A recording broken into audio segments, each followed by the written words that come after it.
passage que nous allons lire, c'est Matthieu chapitre 11, Mata verset pasro 28 sapo jusqu'au ego verset 30. lokas cetati hacapan etati.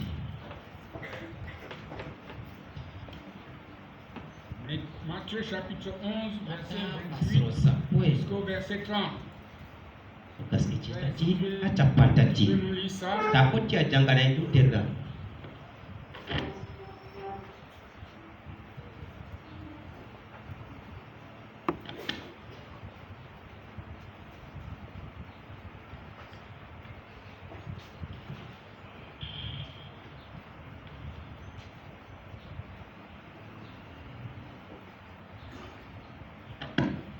Matthieu chapitre 11, le verset 28 à 30. Venez à moi, vous tous qui êtes fatigués et chargés, et je vous donnerai du repos. Prenez mon joug sur vous et recevez mes instructions, car je suis doux et humble de cœur, et vous trouverez du repos pour vos âmes. Car mon joug est doux et mon fardeau léger. Que Dieu bénisse la lecture de sa parole. Vous pouvez vous asseoir. Nous allons dans le suivant, peut-être, si le Seigneur le permet, en suivant un peu le commentaire. Nous allons lire aussi Hébreux chapitre 4, verset 1 à 12. Nous lirons aussi Ésaïe chapitre 28, Lokas cetati du verset 8 au verset 13. cetati sapo etati. Bon, et il y a d'autres passages. On ne Dewa peut pas laisser ya ici. beti ko ide kada to Nous bani ne pouvons pas peut-être tema en éplucher tout ça. en konta tadi ko. Ça va dépendre de la manière que le Seigneur peut nous conduire. Lara ni no tawira do watai. Mon thème ce matin, Wasong kiko. c'est Donc Dieu nous a donné un repos de sabbat. tawira o en siutaru. Amen. De siutare. Cette prédication Wasno que je commence, parce que je ne peux pas kopu ani vraiment prêcher ça d'un trait comme ça. tawi wasa non Je pani veux le effleurer. memang Dieu que nous parlons, tawira mbolo anten quand nous prenons les Saintes Écritures, den koti nous trouvons que Dieu a travaillé et le septième jour il a sanctifié. nyande jetabre o seini Et il s'est reposé de ses œuvres. siutake to Quoi kudo qu'il a tout fait. beko o wadi fu C'est pas ce qu'on lit dans la Bible. na ko jakete na tefterero C'est pourquoi nous avons une dénomination e tomar qu'on pitwa appelle l'église adventiste du septième jour, ecclesia nyande qui jetabre adore les samedis. e don kambere wa ansawe Mais ama je ne condamne pas. yitata ko be Mais seulement, manita je voudrais que l'église commence mi à comprendre ecclesia futa famgo avec l'affaire de Dieu, il ne s'agit pas d'un jour de la semaine. na dum de nyande den asawere Oui, tari et ils adorent le samedi. Le samedi, ils font aucun ouvrage. asawe kokko be ngatta bakude Et Dieu e tawira est terrible. kay Mais pourtant, c'est lui qui avait donné ala di bodo le sabbat aux Juifs. okki siutaro ayawte Lui-même s'est reposé kanko wani siutake et il a donné le sabbat aux Juifs. yokki nyande siutare ayawte Donc, Josué les a donné le sabbat, le repos. okki be nyande siutar Mais ama quand nous avançons, tendo patito voilà encore Jésus-Christ qui nous dak appelle à un repos. e ona en kama siutar Est-ce que vous avez suivi ce que nous avons dit? ona ko konta kudemora Et si vous étudiez le Nouveau Testament, vous allez trouver on a condamné Jésus parce qu'il n'observait pas le sabbat. Vraiment. Le sabbat juif. Et quand il est venu, d'aucuns peuvent dire que Jésus est juif. Bon. Aujourd'hui, il y a même une tendance qui nous enseigne que Jésus est noir. Beaucoup en discutent pour son teint, sa couleur, son appartenance à une race. ça n'édifie pas. Qu'il soit blanc, qu'il soit noir, qu'il soit jaune, nous savons que Jésus-Christ est Dieu. Amen. Il est le Messie. Il nous a sauvés. C'est terminé. Bon, s'il est noir, c'est pour ça que tu vas entrer au ciel sans mettre de nouveau. Hein, frère? S'il est noir, je dis bien. Même si tout se confirmait qu'il était noir, tu vas aller au ciel parce qu'il était noir comme toi. L'affaire de ceci, ce n'est pas l'affaire de couleur.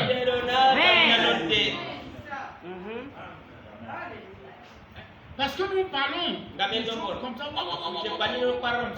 Et ça fait les débats télévisés. Quel est le monde comme ça? On a un message, on a les gens qui meurent dans le péché. On les les amener, Christ les délivre du péché.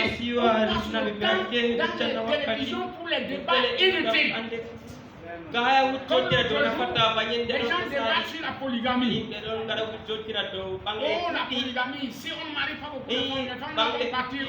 Ça sert à qui et à quoi? Et il ne se rend même pas compte que c'est parce qu'ils ne connaissent même pas les Écritures. La polygamie n'était pas la création originelle. La polygamie est venue après la chute. Quand Dieu créa les choses, il créa un mâle et une femelle.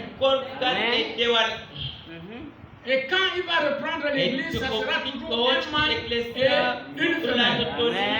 Il est venu prêcher sur la terre, il a abordé avec l'affaire des divorces. Il a dit au commencement, il n'en était pas.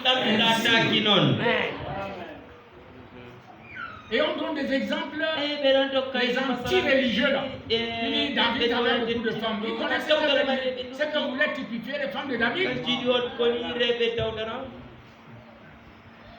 Salomon avait mis combien de femmes? Ça fait quoi? Qu'est-ce que ça a à y voir avec ton salut? C'est la même chose quand nous en arrivons à l'appartenance ou bien à l'adoration dans les jours, même le dimanche. Dieu n'a rien dit sur ça. Même le samedi, Dieu n'a rien dit sur ça. Amen. Amen. Allons un peu devant.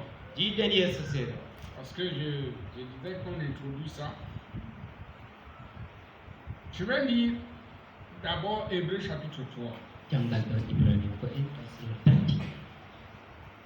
Avant, nous allons commencer à voir le sens.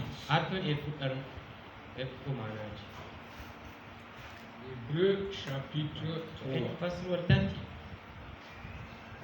Je vais lire, il dit, il s'adresse aux chrétiens, c'est Paul le grand enseignant, qui s'adresse à l'église des Hébreux. Il sait pourquoi, frère. Frère saint, qui avait part à la vocation céleste, considérez l'apôtre et le souverain sacrificateur de la loi que nous professons. Qui est le souverain sacrificateur de la loi que nous professons? C'est qui?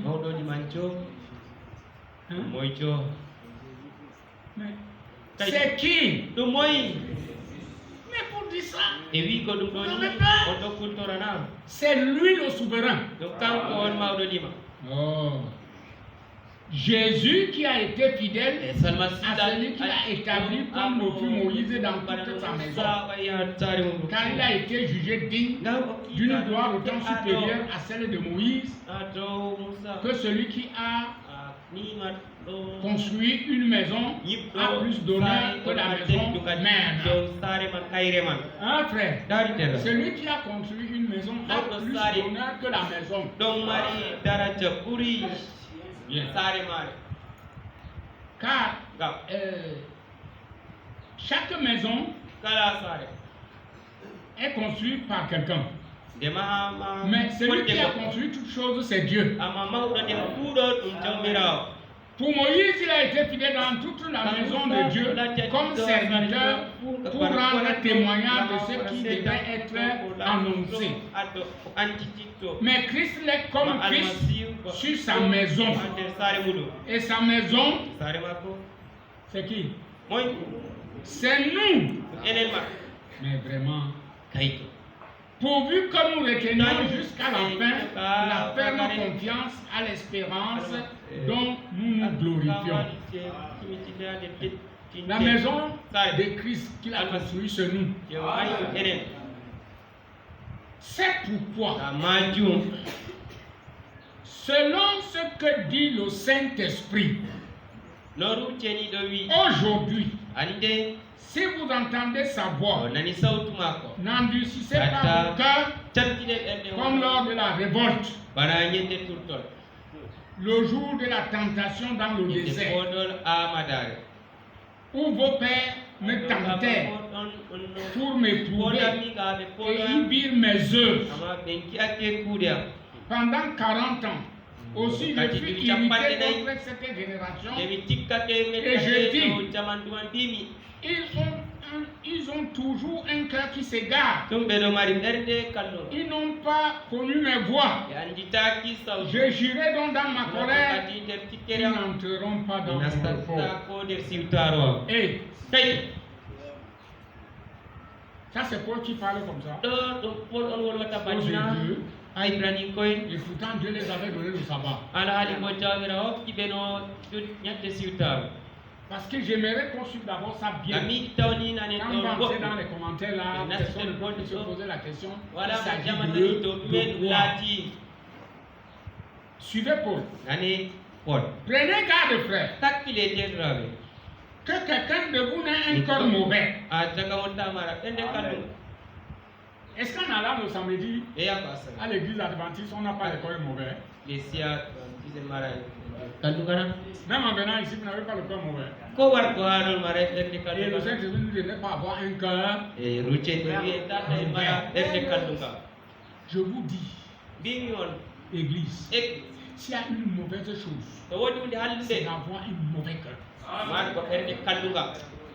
Un mauvais cœur. Un mauvais cœur, ce n'est pas parce qu'il fait un mauvais cœur, il ne se réjouit jamais d'un bonheur. Même sur lui-même. Si la femme a un mauvais cœur, même si son mari lui donne une belle robe, le jour-là, elle va c'est fini. Mais pourtant, si tu as un bon cœur, une petite chose, tu veux montrer à toute femme que mon mari me dit quand il sort, il m'a gardé des bonbons. Le mauvais cœur.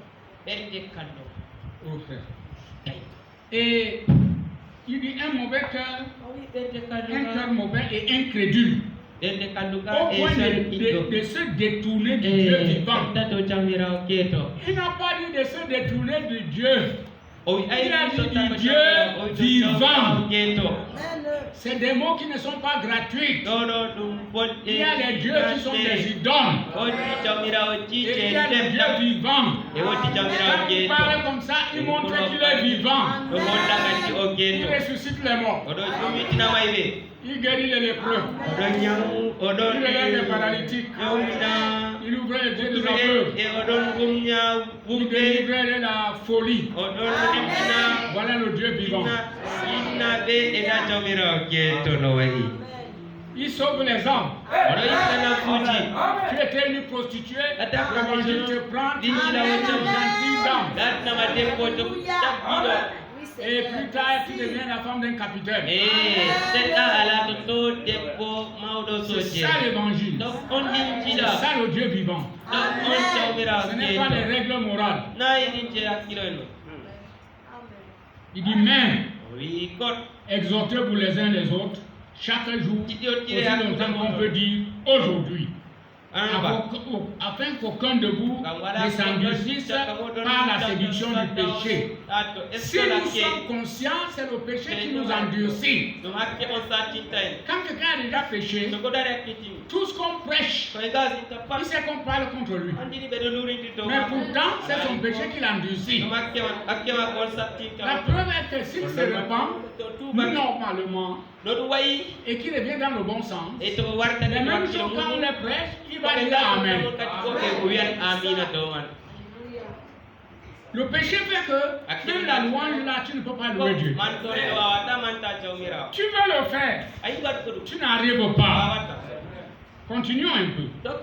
Car nous sommes devenus participants de Christ, pour que nous retenions fermement jusqu'à la fin l'assurance que nous avons au commencement. Que nous avions au commencement. Pendant qu'il est dit, aujourd'hui, si vous entendez sa voix, n'endurcissez pas vos cœurs comme lors de la révolte. Qui furent en effet ceux qui se révoltaient après l'avoir entendu, sinon tous ceux qui étaient sortis d'Égypte sous la conduite de Moïse. Si la révolte est à l'église, ce n'est pas les gens de dehors qui se révoltent.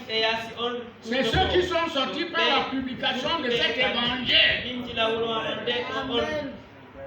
Voilà donc l'incrédulité. Ils se révoltent pourquoi? Vous croyez que les choses qui ont fait le peuple de Moïse s'est révolté, toutes les choses qu'il déclarait étaient fausses? On pouvait voir en Moïse beaucoup de femmes, des rats. Et l'Église pouvait dire qu'il exagère quand même, il est aussi un homme comme nous aussi, ce n'était pas là le problème de Dieu. Le problème de Dieu était que c'est avec Moïse que lui il a conversé et il a envoyé. Si vous recevez Moïse, vous avez reçu Dieu. Vous rejetez Moïse, vous avez rejeté Dieu. C'est pas la théologie, les théologiens qui envoient les doctorats sur le terrain pour aller prêcher. On apprend nos enfants de saleté. L'envoi devait être l'envoi du Saint-Esprit. Amen. C'est pourquoi être pasteur aujourd'hui, ce n'est pas une affaire d'un honneur. Ce n'est pas pour aller écorcher les brebis, pour les ruiner. Être pasteur, c'est pour nourrir. La nourriture des brebis, c'est la parole. Jésus dit, je suis le pain de vie. Celui qui me mange vivra par moi. Est-ce que ce n'est pas l'écriture? Aujourd'hui, on pille les gens, on les escroque, on fait cela. On va aller en Allemagne et collecter 15 millions de francs. C'est pas pour ça que l'Église a été suscitée.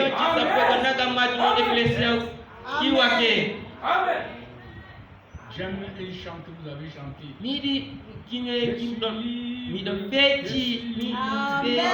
Je suis libre. Maintenant, quand je prêche ici, je ne vais pas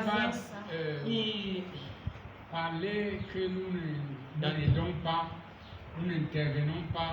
Non. Nous aidons, nous intervenons.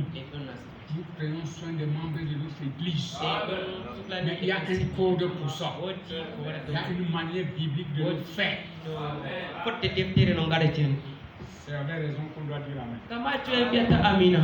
Parce que ce n'est pas la cotisation que le mois-ci toi tu prends.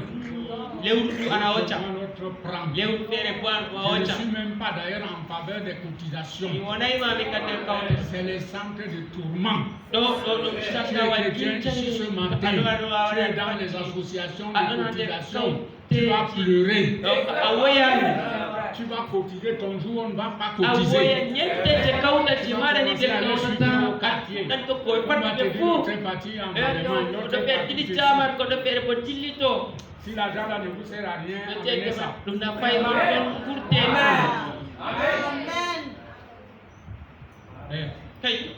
C'est un peu direct, c'est on fait ça, vous gardez l'argent, va épargner à la banque. Même si la banque l'a fermé ton argent, on va te dire. C'est des sources de problèmes. Et après, on va prendre l'argent là pour usure. On prête aux gens pour qu'ils remboursent avec les intérêts. Ça veut dire quoi? La cupidité là, tu veux t'enrichir pour aller où avec la richesse. Et tu vas prendre la nourriture des enfants, mettre comme ça. Parce que tu ne faut plus parler de cotisation des grandes femmes, la cotisation des petites femmes, les cotisations des demoiselles, les cotisations même à l'école. Des saletés comme ça. On te donne l'argent pour manger, tu vas faire les cotisations. Les élèves qui payent les habits sans que leur papa connaisse. Une chrétienne va payer les chaussures, son père ne connaît pas. Tu t'as donné l'argent, il dit c'est l'argent qu'on me donne souvent.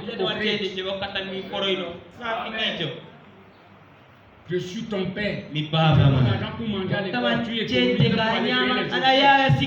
Tu fais quoi avec les chaussures? Demande-moi les chaussures, je t'achète les chaussures. Je veux t'acheter les chaussures à mon goût. Le goût d'une femme sainte.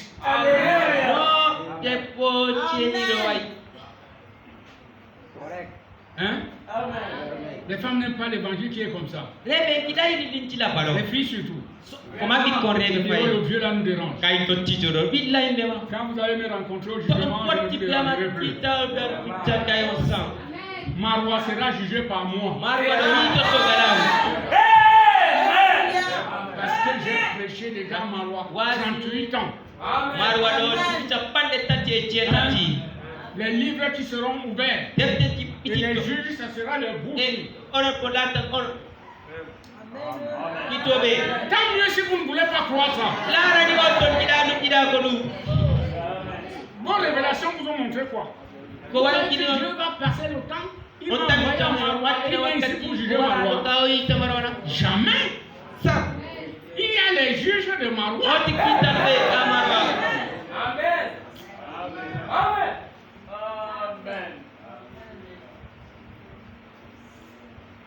Et le jugement là commence aujourd'hui là. Comme je suis en train de prêcher pour tous qui écoutez ça, vous mettez en ligne, votre jugement est déjà levé. Mais si vous vous endurcissez, ça sera chaud. Bon, je commence alors à parler loin. Écoutez. Tous ceux qui sont sortis sous la conduite de Moïse. Et contre qui Dieu fut-il irrité pendant 40 ans? Sinon contre ceux qui péchaient. Ceux qui péchaient. Et dont les cadavres tombèrent dans le désert. Et à qui jura-t-il qui n'entrerait pas dans son repos? Sinon à ceux qui avaient désobéi. Aussi avant, et voyons-nous qui ne purent y entrer à cause de leur incrédulité. Mon frère, c'est le français. C'est pas notre langue. Mais c'est quelque chose qui devait tirer notre attention. On vous prêche, vous écoutez et vous sortez. Vous dites que non, ça là, j'étais perdu. Voici la voix, voici la vérité. N'est-ce pas? N'est-ce pas, Église? Mais maintenant, au lieu de persévérer dans l'obéissance, tu t'endurcis. Et nous avons vu l'autre jour dans le message qu'en lisant la Bible, si tu lis la Bible comme un roman, tu t'endurcis. Ça t'endurcit. Il faut lire la Bible, sachant que c'est la parole de Dieu. Et obéir à ce que tu lis là. Vous voyez? Tu sors. Je dis souvent. Je viendrai me mettre en prison pour quoi? Quand il n'y a pas dehors. Je vivais librement. Je bois. Je fume. Je fais tout ce que je veux. Personne ne me dit ne fais pas. Tu ne m'envoies pas, va faire. Et bien, et subitement, je laisse ça pour venir à l'église. Pensant avoir la vie éternelle. Mais quand j'arrive, il faut qu'on modifie la prédication à cause de moi. Hein, frère? Qu'on modifie la prédication à cause de moi. Ma soeur, vous voyez comment nous pensons des choses négativement. Nous prêchons le vieil évangile de Pentecôte depuis des années. Si tu acceptes de venir dans notre église aujourd'hui, tu peux nous imposer qu'on change notre approche vers Dieu. Notre Dieu qui nous a fait du bien il y a des années en arrière que tu ne pensais même pas à connaître qui a une église pareille. On vient changer ça pour toi.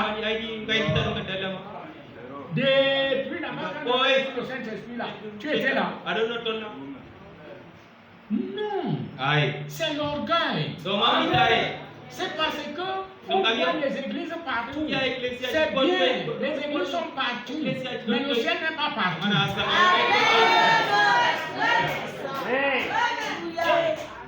Pour aller au ciel, il y a un seul chemin.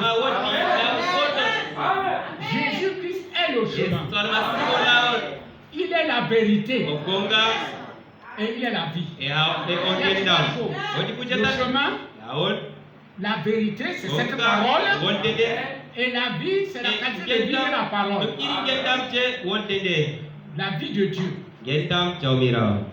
Si tu deviens participant de son nature, ça veut dire que tu as la vie de Zoé en toi. Zoé qui signifie la vie même de Dieu. Amen.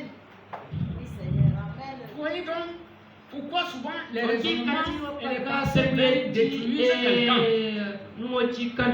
Tu étais indépendante parce que tu ne reconnaissais pas ton Rédempteur. Tu faisais comme tu voulais. Oh, j'ai pitié de Marie à la maison. Des fois, un mari se laisse tirer par sa femme à faire des choses que la parole l'empêche de faire.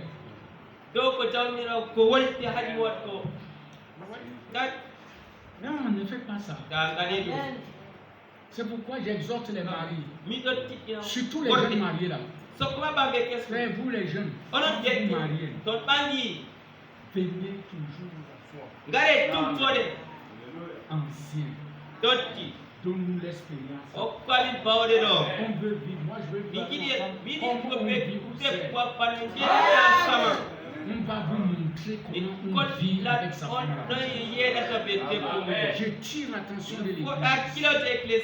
L'idée qu'on a des femmes, on doit l'enlever. On doit considérer la femme de la manière que dans la parole, Dieu considère une femme rachetée.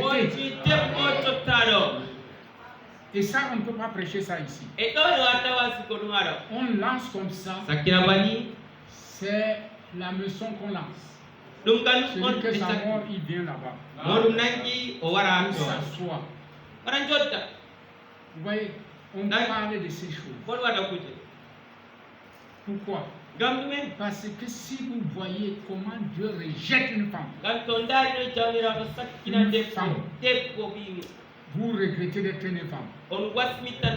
Mais quand Dieu élève une femme, il élève une femme plus que l'homme. Amen. Bon, écoutez. C'est une pensée que si je laisse passer, vous allez vous poser. Je dis, regardez, la mort est venue par une femme. N'est-ce pas? Au jardin d'Éden, c'est la femme qui a été séduite.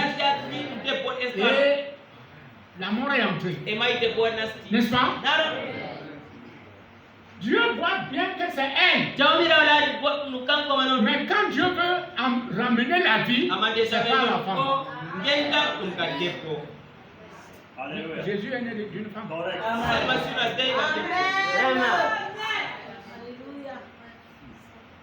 Comment vous allez donc agencer ça? Il y a donc deux qualités de femmes. Il y a la femme païenne incrédule, comme Jézabel, que les chiens ont mangé, et il y a la femme qui est la dame élue. C'est pourquoi vous, filles de Sion, si vous avez rencontré cet évangile, laissez que l'évangile vous transforme. Si les gens du monde ne vous aiment pas, ils ne doivent pas vous aimer. Parce que c'est quelque chose qui n'est pas une odeur. Une odeur de vie pour ceux qui ont la vie, une odeur de mort pour ceux qui meurent dans le péché. Mais quand vous regardez aux choses là, tu dis, oh moi c'est laisse-toi être élevé. Ma femme a été élevée dans la Bible jusqu'à l'appeler Jérusalem. Amen. Hein? Amen. Oh, s'il me faut prêcher sur ça. Pourquoi que toutes les sœurs là vont, celles qui se maquillent vont laver le maquillage? Je vous assure. Ils ne vont plus prendre les machines du monde là pour s'emballer avec. C'est pour cela même que frère, moi je prêche des choses. On honore le mariage. Mais nous ne voulons pas fabriquer des choses qu'on trouver au Hollywood dans nos fêtes. Vraiment. Hein? Bon, nous sommes ici sur un autre point. Vous avez vu comment ils ne sont pas entrés à cause de leur incrédulité. N'est-ce pas? Et frère Branham, le prophète, nous a dit que le péché, ce n'est pas boire, ce n'est pas fumer, ce n'est pas commettre adultère, ce n'est pas le jeu d'argent. Le péché, c'est l'incrédulité. Et il ajoute, les gens font ces choses parce qu'ils ne croient pas.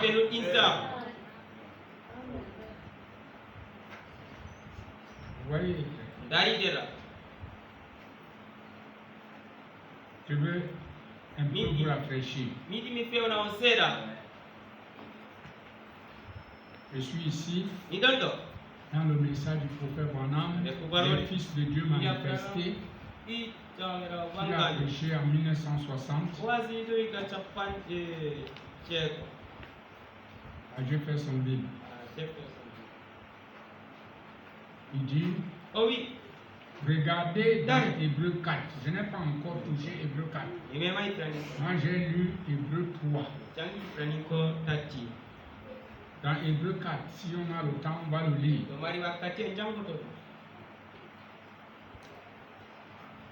Regardez dans Hébreu 4. Est-ce qu'il n'a pas parlé d'un autre repos? Dieu a créé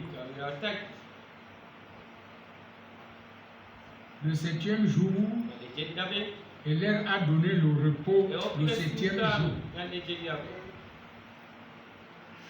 N'est-ce pas, frère? Ailleurs, il a encore parlé d'un jour de repos. Et aujourd'hui dans David, et puis il leur a donné un repos, un autre repos. Venez à moi, vous tous qui êtes fatigués et chargés, et je vous donnerai du repos. Entrez dans ce repos. Car nous qui sommes entrés dans ce repos, nous nous reposons de nos œuvres, comme Dieu s'est reposé des siennes le jour du sabbat. Certainement, le voilà. Votre repos du sabbat. Le voilà, votre vrai repos dans ce pays promis.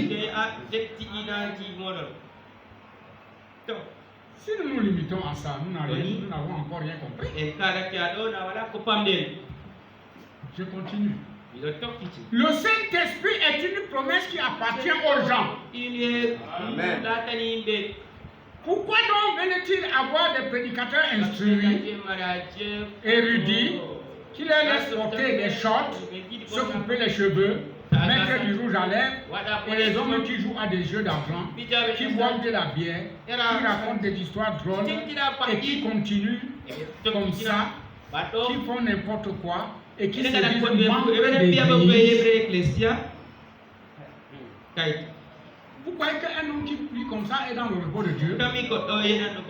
Jamais. Voyons, ils sont prêts à accepter des choses semblables, mais ils refusent la conduite du Saint-Esprit. Je vais vous dire, frère, vous venez ici à l'église là. Si votre dénomination vous avait enseigné à mettre les cheveux bleus, même si ça vient tomber sur vos fesses, vous venez là, nous on s'en fout de ça. Tu vas écouter l'évangile, tu sors. Nous on va toujours prêcher l'évangile. Ça nous, ça dit, quand tu regardes, ça ne nous dit rien. Je sais que tu es une créature de Dieu. Tu sors quelque part où on t'a enseigné des choses. Mais ce qui est mauvais, c'est que toi, tu veux que nous, on accepte que tu es là par rapport à ce que nous croyons. C'est ça qui est mauvais. Amen. Si toi tu as été enseigné que tu vas aller au carrefour là, tu bois un peu. Quand vous êtes avec les camarades, vous pouvez vous embrasser. C'est ce qu'on t'a enseigné. Mais nous ici, on fuit ça. Viens à l'église. Écoute l'évangile. Et rentre chez toi. Si tu as écouté, Dieu va te parler. Vous voyez, frère, je me rappelle une année ici, une petite femme blanche comme ça là. Elle est venue ici pour écouter l'évangile. Elle s'est en pantalon. On l'a habillée là-bas. Elle a accepté ça. Elle est entrée là à écouter l'évangile. Elle est sortie.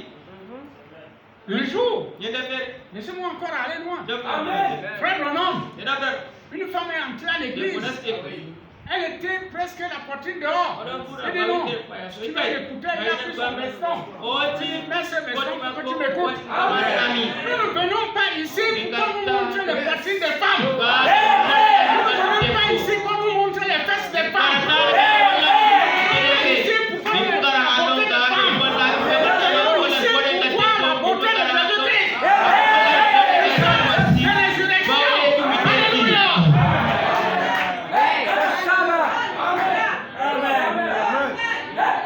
Alléluia. La beauté de Jésus-Christ. Dans sa puissance de résurrection. Et les amours pour tout ce qui est une femme de Dieu ne peut pas porter le pantalon. Une femme de Dieu ne peut pas porter le pantalon. Elle ne peut pas laisser sa poitrine dehors.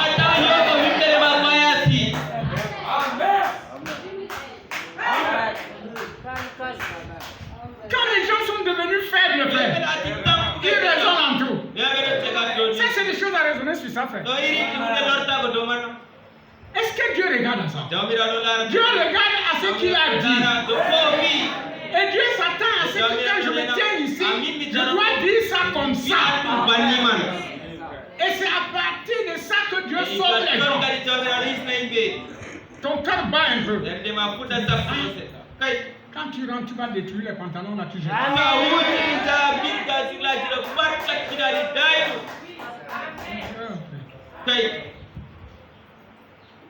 Ils racontent des histoires drôles. Continuent comme ça. Qui font n'importe quoi. Qui se disent membres d'église. Voyons, ils sont prêts à accepter des choses semblables. Mais ils refusent la conduite du Saint-Esprit. Voyons, la Bible dit que la parole de Dieu est plus tranchante qu'une épée à deux tranchants, qu'elle pénètre jusqu'à l'os, qu'elle discerne même les pensées du cœur. Oui, même les pensées de l'intelligence. La parole de Dieu discerne. Mais bien aimé frère, est-ce qu'aujourd'hui que l'évangile est venu, où nous sommes les premiers? Non. Nous sommes les avortants. Il y a des gens qui ont prêché. Dieu a confirmé. Dieu a prouvé que c'est ça. Et nous aussi, on est en train de faire notre part. Et nous allons terminer si Jésus tarde à venir, d'autres vont se lever. Mais avec la corruption qui est dans le monde, ma prière c'est que si Jésus tarde à venir, qu'il y ait des témoins qui se lèvent et prêchent comme ça.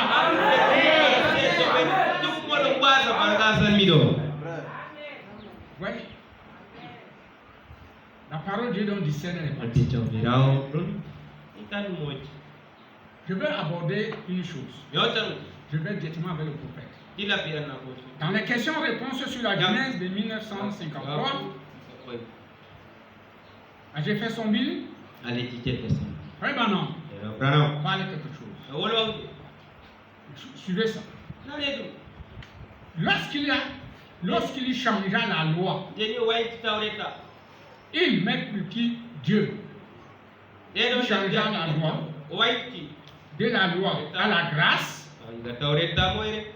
N'aurait-il pas pu leur donner un jour de repos?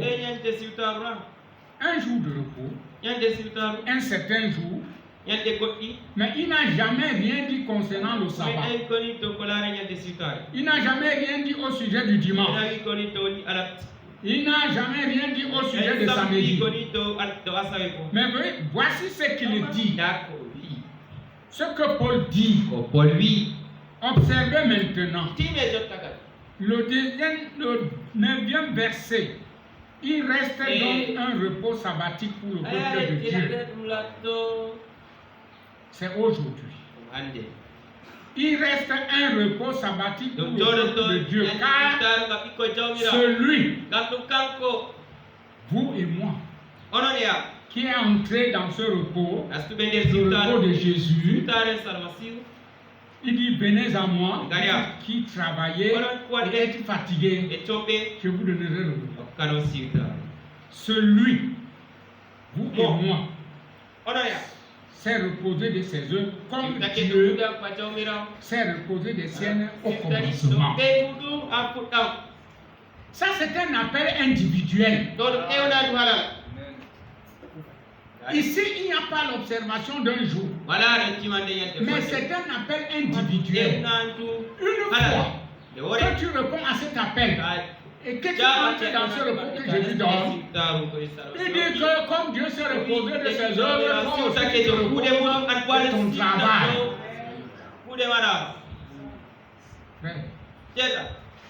Est-ce qu'aujourd'hui, le chrétien qui dans son esprit se repose vraiment de son travail? C'est pour ça que vous devez entendre le sens que Frère Branham dit. C'est pas parce que vous dansez, vous criez en esprit, vous sautez, vous prophétisez, ça ne veut dire pas que vous êtes sauvés. Même les Indiens crient. Mais vos frères tout pourris crient dans le gourmand. Ils sont les beaux. Ils crient. Ils sont. Les Indiens le font aussi. Les musulmans crient. Ils dansent. Il y a la mosquée qui est là demain. Tu es tout en train de danser, vous avez le vertige. C'est là où j'avais su que, eux aussi dansent.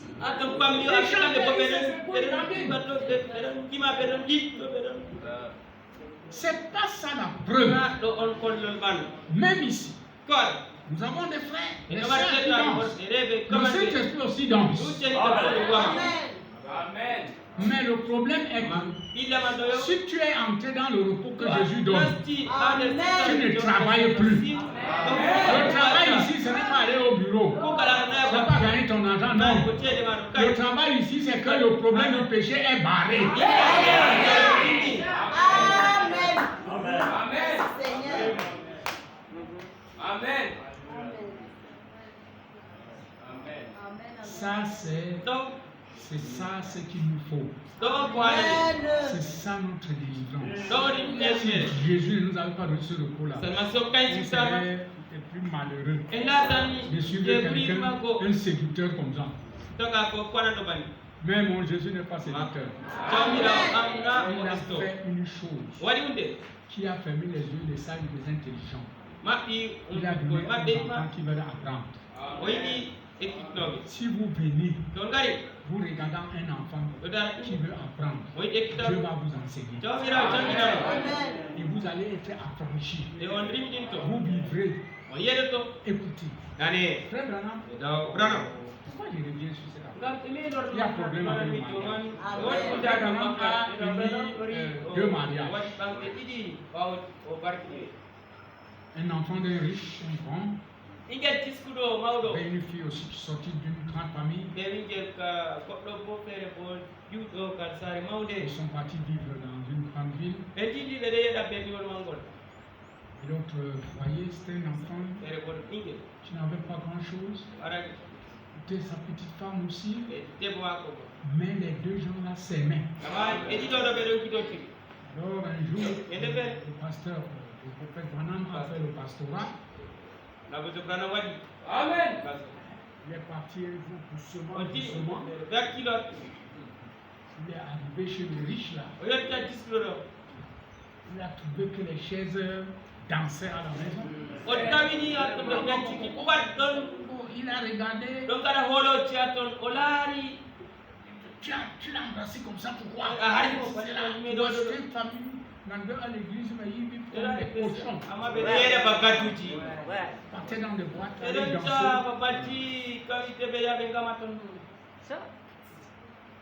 Et quand lui aussi il était un genre, il ne pouvait pas partir. Quand il avait déjà vu Hip-Hop, c'est frère Branham. Oh, précieux frère! Hypocrite.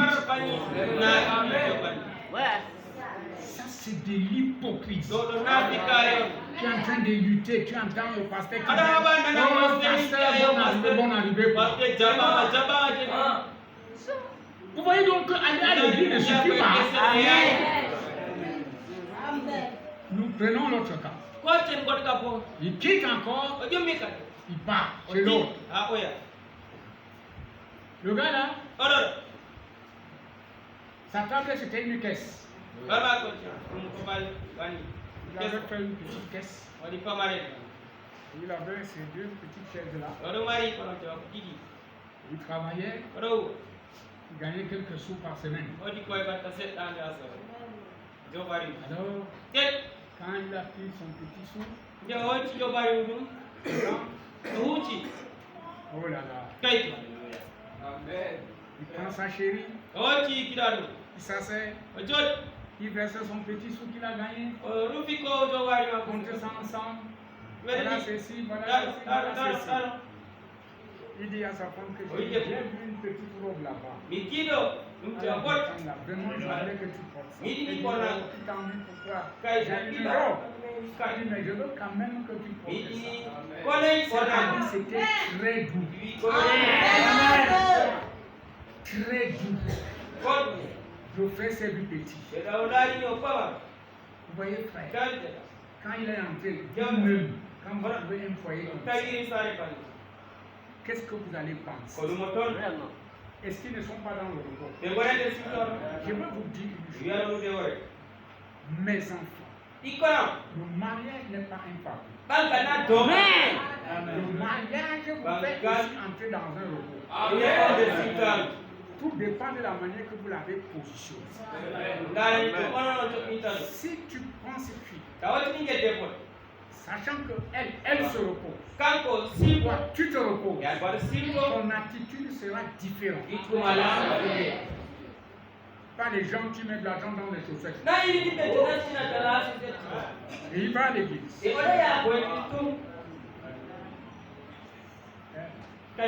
Vous les femmes,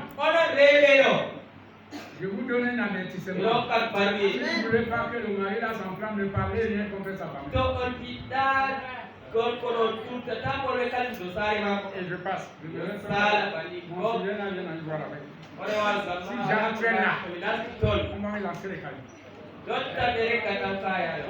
La Bible est claire. L'homme quittera son père et sa mère. S'attachera à sa femme.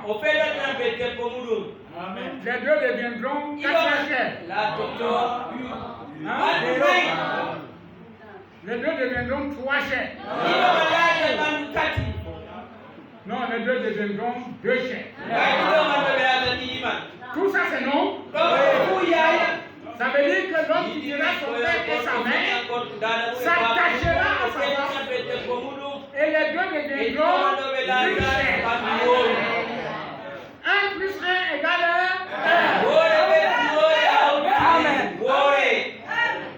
1 plus 1 égale 1. 1 plus 1 égale 1 plus 1. L'homme et la femme égale 1. La femme c'est l'homme féminin.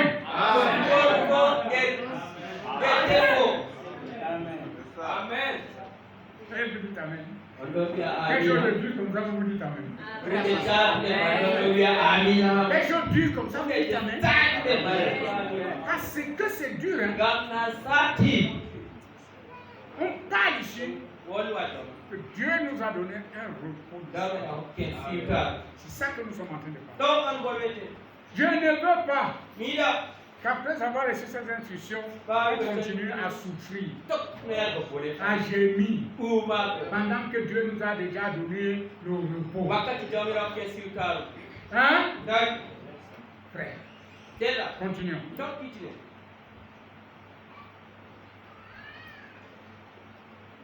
Que celui, voilà, moi et c'est le projet de ces deux.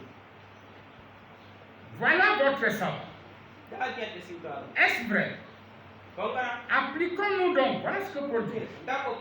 Dit Paul, d'entrer dans ce repos. Là, afin que personne ne tombe en imitant une semblable désobéissance, c'est-à-dire l'incrédulité. Car la parole de Dieu est vivante et opérante, plus pénétrante qu'une épée à deux tranchants, et atteignant jusqu'à la division de la moelle et de l'esprit, des jointures et des moelles, et discerner les pensées et même les intentions du cœur.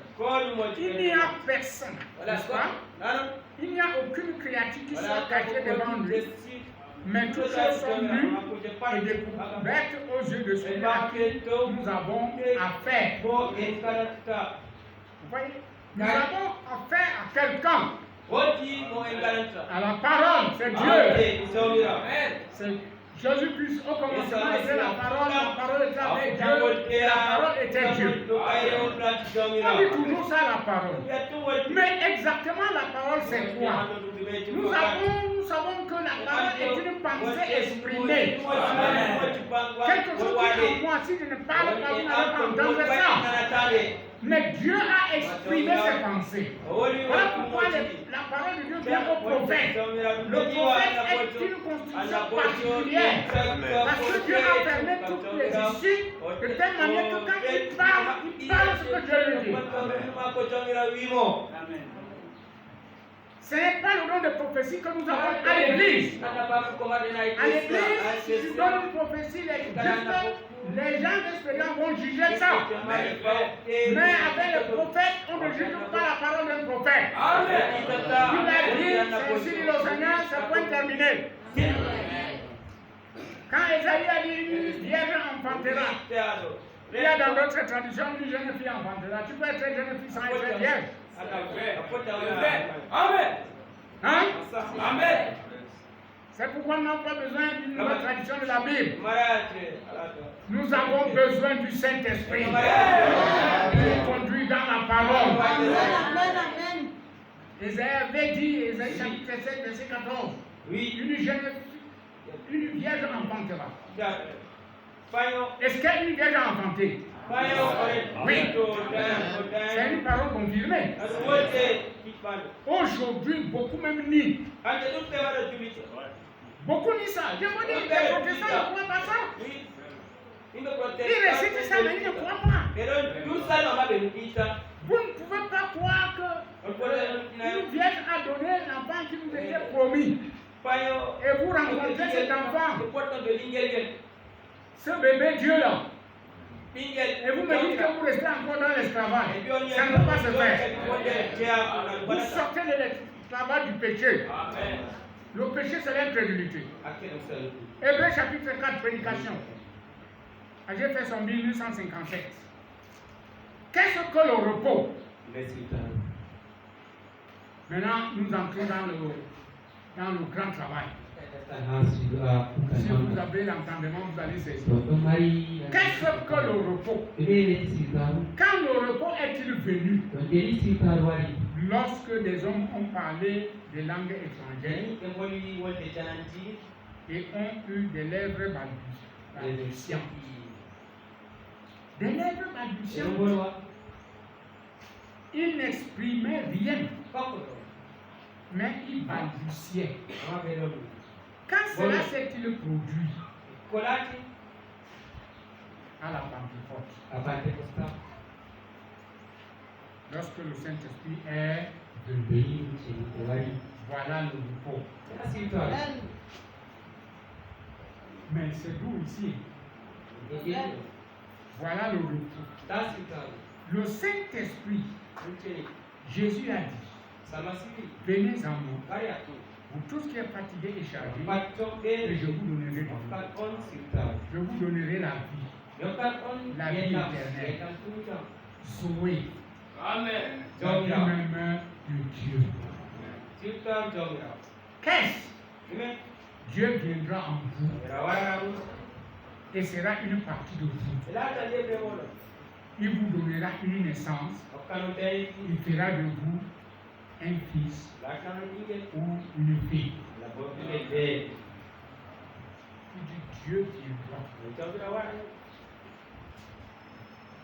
en vous. Fera de vous une partie de lui. Si tu es une partie de Dieu, ça veut dire que Dieu est aussi une partie de toi. Ça veut dire que vous êtes une même chair. Hein, frère? Dites-moi. Dieu qui a écrit la parole, qui a écrit tu ne commettras point l'adultère, n'est-ce pas? C'est lui qui a écrit, non? Et il est en toi. Pour un motif quelconque que tu laisses ta femme à la maison pour aller voir l'adultère dehors. Il est en toi. S'il est en toi, il ne peut pas lutter contre sa propre parole. Nous sommes en train de voir que Dieu nous a donné un repos de sabbat. C'est ça que nous sommes en train de regarder là. On doit se reposer de notre travail, de la souffrance. Même les divorces que vous voyez là, c'est la souffrance. Parce que l'homme n'est pas satisfait. Parce qu'il a sa femme, sa petite femme à la maison. Quand tu l'avais d'abord épousé, tu avais dû prendre. Maintenant, tu n'es pas satisfait. Tu commences à l'incriminer. Les gens aiment incriminer les femmes. Les femmes aussi. Deux fois, elle trouve que j'ai raté, je ne devais pas aller chez l'homme. Tu étais à deux. Tu marchais avec le bâton.